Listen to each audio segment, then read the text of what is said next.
What do you want to do today on the show? What do you want to do today? Want to do midterm grades? We'll hit the games, and then we'll do midterm grades, and then we'll do look ahead. Sure. So there's the BG and Toledo are off. And BG and Toledo are off? Michigan and Ohio State don't play anybody, so we don't really need to look ahead. Buckeyes and the Gophers and the Wolverines and the Badgers don't move the scale for you? Okay. The needle? Do they move? You know that Buckeye game? That Buckeye game is. To Ann Arbor, if you want to come. You are? I am. My old man's going down to the Ohio State game. It's a night game. I know. Against the Golden Gophers. That's pretty cool. I always think the night games are cool. My dad hates it though. Have you been to a game yet this year? I have not. Okay. Are you going to go to? I'm going to go to Penn State. Nice. Okay. Are you going to cheer for the Buckeyes or cheer against Penn State? Like the Ryder Cup fans who are just busy cheering against Europe and not for. I told you on this show that James Franklin was a fraud. You were like, hold on now. And he went out there and did his exact James Franklin stuff. Yeah, I never said hold on. I am certifiably on the fraud train. All right. You know who's captain of the fraud train, Dave? Me. Heart of the Rivalry. The Blades college football show that covers the programs of Ohio State, Michigan, Toledo, and Bowling Green. He's columnist Dave Briggs. I am photographer, co-host, and blabber Phil Kaplan. Part of the Rivalry is brought to you by Renewal by Anderson and by Dale's Bar in Maumee. Renewal by Anderson, window replacement experts backed by over 120 years of quality and craftsmanship. From consultation to installation, Renewal by Anderson makes upgrading your home easy, beautiful, and worry-free. Dale's Bar and Grill in Maumee, whether you're looking for a table for the whole family or just a bar stool to catch the game, Dale's has you covered with a full menu of sandwiches, wraps, and salads. Combine that with 21 beers on tap. There's something for everyone to enjoy. What did you enjoy the most out of this weekend, and why was it Ohio State stepping on the Washington Huskies' hopes and dreams out at their beautiful, beautiful stadium? I did find that the most interesting game of the weekend for our teams. Washington's not an easy place to play. You know, it's certainly probably the most beautiful setting in sports. The water right there, the sailgating, just the mountains.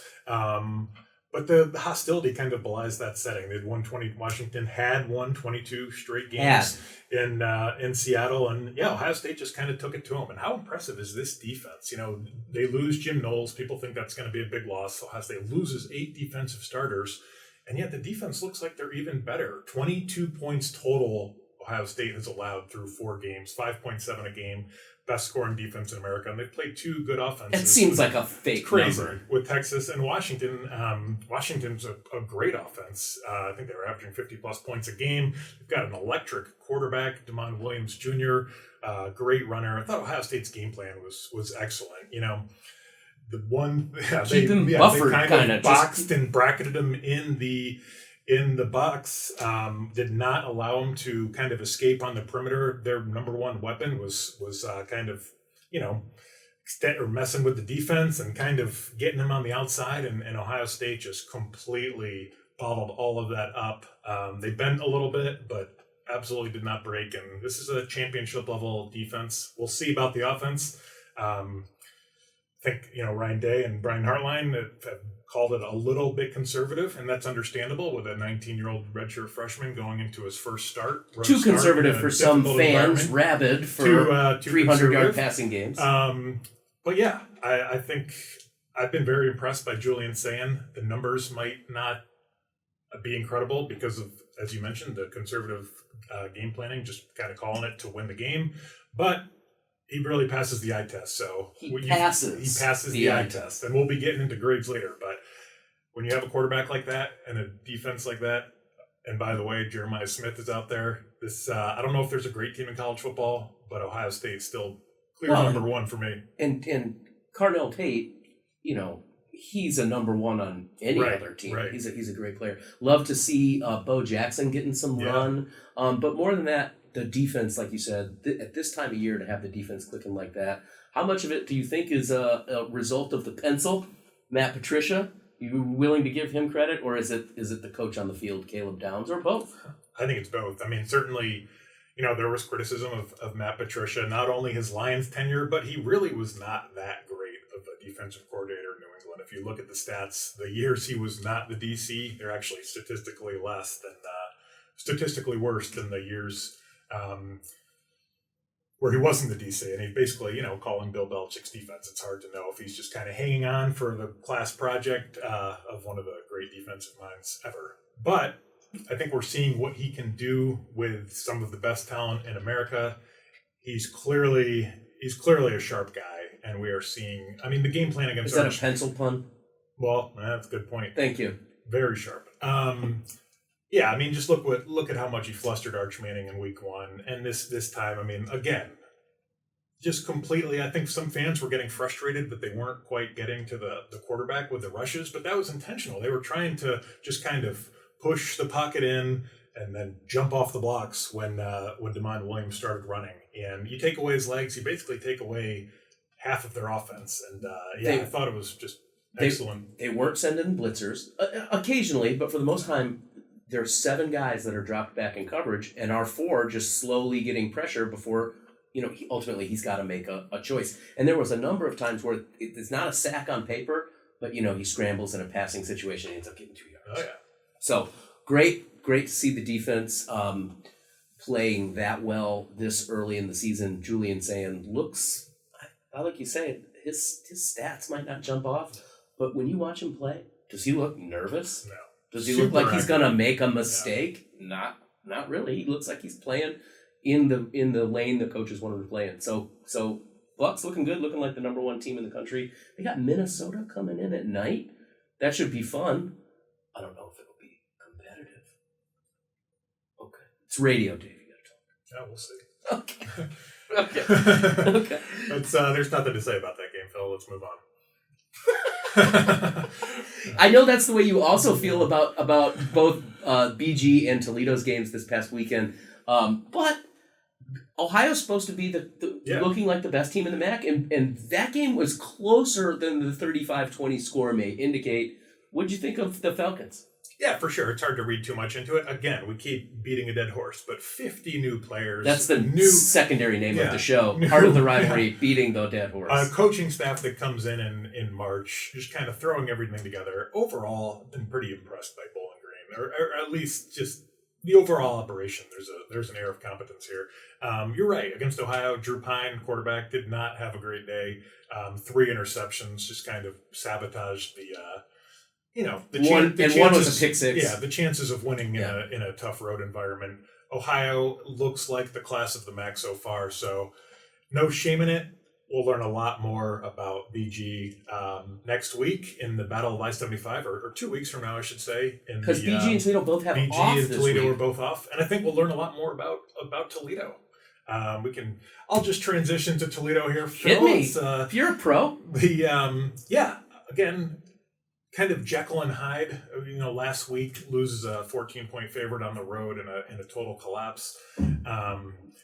This week against the lowly Zips, but This is the same team they lost to on the road last year.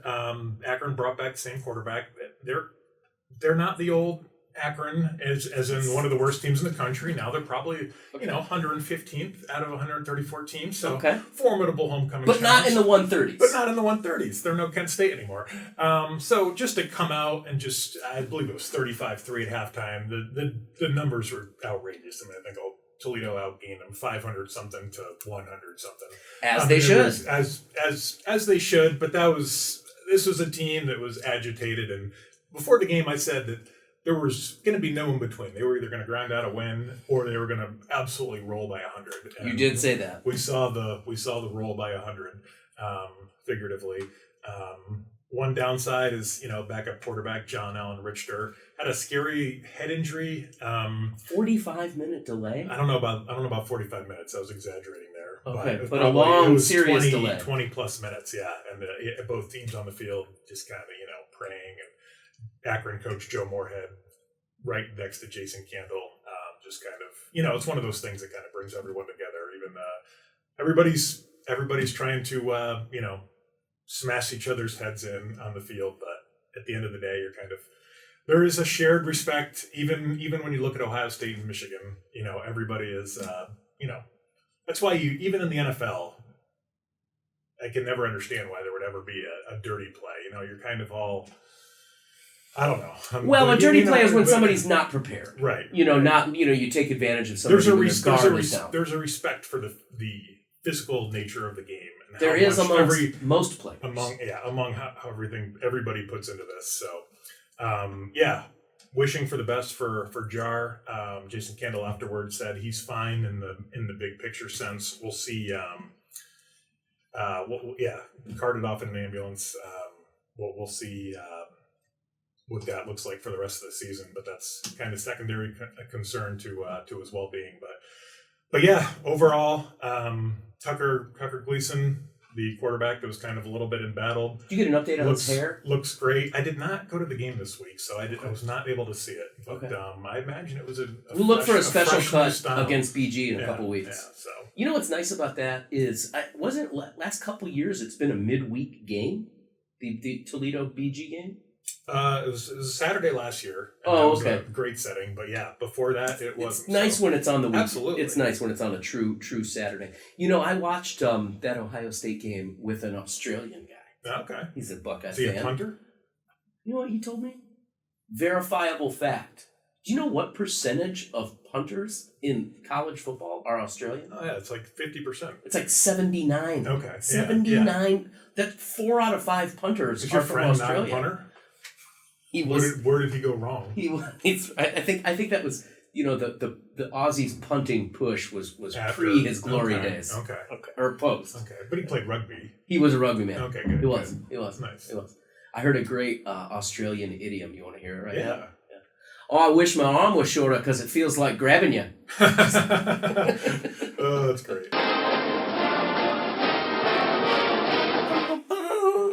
You're giving out grades too. Professor Kaplan. College athletics. You actually are a professor. Well, I'm an instructor. I'm an adjunct instructor. Professor. But because Adjunct I use the term adjunct, yeah. you can call me professor. Okay. Just because I have those $5 words just Perfect. falling out of my pockets. Perfect. So college football, ostensibly still a student athlete situation. So we're going to give out some midterm grades. Dave is correct. I'm a visual storytelling instructor at Owens Community College. So, if you're looking for some photography knowledge on basics of photojournalism and media 101 and just how to be an empathetic person, look into enrolling at Owens. Yeah. And I can be your instructor. And I'm an associate professor of football at the Blade. He's a footballologist. So let's start out with the highest grades. I think we both have the Buckeyes there.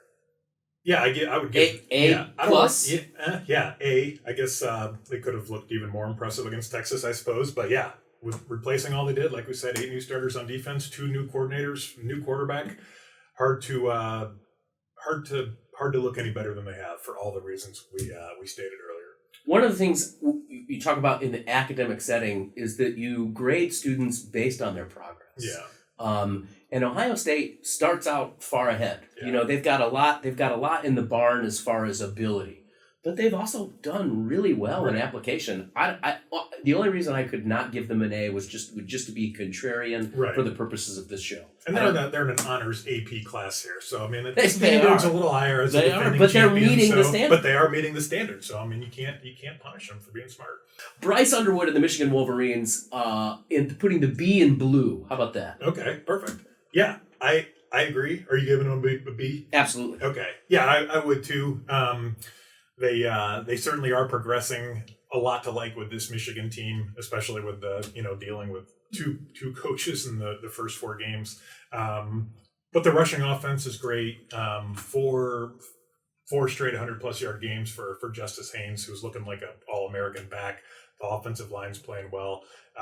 Bryce Underwood, true freshman quarterback's kind of coming along in the same vein of Julian Sand. They're playing it a little conservative, but you can see the flashes there. So the offense has taken a huge step forward. The defense is solid. So take a little bit off for the fairly non-competitive performance at Oklahoma week 2, although that Oklahoma looked really good. But overall, above average. B. B for Biff Poggi? B for Biff Poggi, B for Blue, B for Bryce Underwood, B for B for getting better. They're getting beating better. Ohio State 4 straight years. Oh my God, I can't even believe that's a real number. And because of COVID, Ohio State, we were talking about this just the other day, some Buckeye friends of mine. The Ohio State Buckeyes have not beat Michigan Wolverines since 2019. Yeah. That's not part of the midterm grade. That's an F, though. That is an F situation for the Ohio State. Yep. So next we're going to do this sort of at the same time. Is we put in Bowling Green and Toledo in the same classroom, and I said, I think they have the same grade, even though it feels worse for one. But I said C+ for Bowling Green and C+ for Toledo. You said, I think you got to go C for Toledo. Tell me why you think Toledo is just performing below what BG is, even though Toledo, if they were to play right now in this room, they'd be favored over BG. They would be favored. They certainly have a lot of talent. I think Toledo is a hard team to grade, especially as an adjunct professor. You could probably either a gifted student who's wayward. A gifted student who maybe isn't applying themselves completely. They are, but they're just maybe applying their energy in the wrong way and just kind of a little lost and maybe going through some things. But yeah, I think you could either give Toledo a B or you could probably give them a D-. I don't know. I mean, that sounds kind of crazy, but you have to grade them in the context of this was setting up to be a special season. Everybody with eligibility comes back, unheard of in the NIL era. A lot of NFL draft picks. And then they go out to the transfer portal and add a lot of great players, including Chip Trainum, who's looking like seems like he'll play on Sunday. Yeah. So in that context, the Kentucky loss was disappointing but understandable. Losing at an SEC team. But Toledo was very competitive. But at Kalamazoo, I mean that's the one that kind of shifts this entire grade. It doesn't matter how good you look against Western Kentucky, who's a good team, or how good you look against Akron. It's hard to get that Western Michigan collapse out of your mind yet. Toledo still has a big slate in front of them to get extra credit and get this grade up, but for now, I would probably give them a C or a C-, just kind of split it in the middle, just based on their high standards for the program. Does this feel like forgetting to turn in a book report? Is that what the Kalamazoo experience was? Like, right. This was low-hanging fruit. Right. This was supposed to prime you up. Yeah, when you have a 99.9% chance to win it at a certain point, it's just kind of yeah. But on the opposite end, speechless. On the opposite end of expectations, almost Bowling Green, Eddie George's Bowling Greeners and Pudge the Catters can do no wrong. Right. Unless they come out there and lay an absolute egg every time they come out, it's like, hey, you guys are doing great. Right. Yeah. No. Again, you have to grade it in the context of an entirely new team, new coaching staff thrown together at the last minute. If you looked at this BG schedule before this season, you were thinking they could very easily be 1-5. Maybe 2-4. I mean, two ACC teams on the road. You're penciling those in as losses. Liberty at home, one of the top G5 teams. BG does get that win. That was a great setting and a sold-out Doit. And then at Ohio for the opener, clearly the cream of the league so far, and then home against Toledo in their next game. So 3-3 would be best case scenario.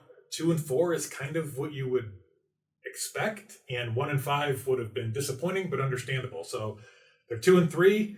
I would probably pick Toledo to win the Battle of I-75, but all in all, even the competitive game at Ohio, I would give them slightly above expectations. So I guess maybe a B-, C+. I don't know. C+ feels harsh, but I would probably give them something in the B range, honestly. It's midterm, right. So you might want to give them a C+ to motivate them. No, that's good. But a C+ with distinction. Yeah, a little above average. What would you give a student who's kind of doing what you expect, but it's not been exemplary? I tell you exactly what I tell a lot of students who are like that. Yeah. Keep going. Yeah. You just keep going. Right. There's nothing that Bowling Green should do right now other than continuing to define who they're going to be. Should they continue to play football? They should keep. Okay. I know there was a lot of talk about folding up the program entirely, but I'm advising against that from my position here in the ivory tower. Okay. And what's your grade for Bowling Green? Yeah. I told you I'm going C plus and C plus. And and just to motivate they're the boys. sitting next to each other in those seats that have the desk on top, and they're just pushing at each other. Have you ever performed on stage? All the time. I get up there and I give monologues. I'm a talker, man. Right. So you've performed on stage. You've seen me do that. Yeah. I remember I did that awesome. storytelling thing a while ago. So you've performed on stage. You are, I'm sure you're a professor, just like Eddie George. You have an advanced degree, just like Eddie George. We're a couple of Renaissance men. You're both Ohio State graduates. We graduated. What is the difference? Do you know we graduated the same year, and we're at he sat a couple rows in front of me at our graduation, which was in the Oval. That's awesome. Okay. Yeah. We had the exact same color suit on. Really? We were basically the same person. Okay. Do you guys still text? All the time. Nice. All the time. Okay. I was like, I know this is what I told him. I was like, you got to go out there and keep playing football. Because I mean, he was as down as anybody after the Ohio game, and just like, should we sell the helmets? 7 games left. Sell the helmets. All right. I know that this is a football show, but we would not be doing our jobs as sports thinkerers if we did not acknowledge the end of the Major League Baseball season, and especially our local teams, the Guardians and the Tigers. And after battling it out against each other, they're going to battle it out against each other. Should be fun. Speaking of grades, first of all, F for Team USA. Got my Bethpage State black shirt on today. Which he's not perpetrating. He played it. Did play it a couple years ago. That was fun. F for Tigers in September. A for Guardians in September. Now we'll see. In no sport is there less correlation between how you're playing going in and how you play in October. I mean, momentum is just such a none of it matters. Fickle, whimful, crazy mistress. And once you get to October, I think of the 2005 White Sox. You know this as an Indians fan. They have a 15-game lead in August. Guardians, Indians, whatever, cut it to 1.5 games. White Sox go on to win the World Series. Tigers the next year, 2006, kind of the rebirth year with Jim Leland. They blow a 10-game August lead of their own, lose the division, go on to win the pennant. So none of this matters. None of that is as historic as 15 and a half. No, this is still the same Tigers team that entered May, June, July, August, and September with the best record in the AL. So this is still a team to fear, especially with Tarek Skubal, best pitcher in baseball, going in Game 1 tomorrow in Cleveland. I am really fascinated. I mean, this is the Guardians have almost a year after the Tigers authored the most improbable comeback we had really ever seen. The Guardians have kind of just wrote the exact sequel.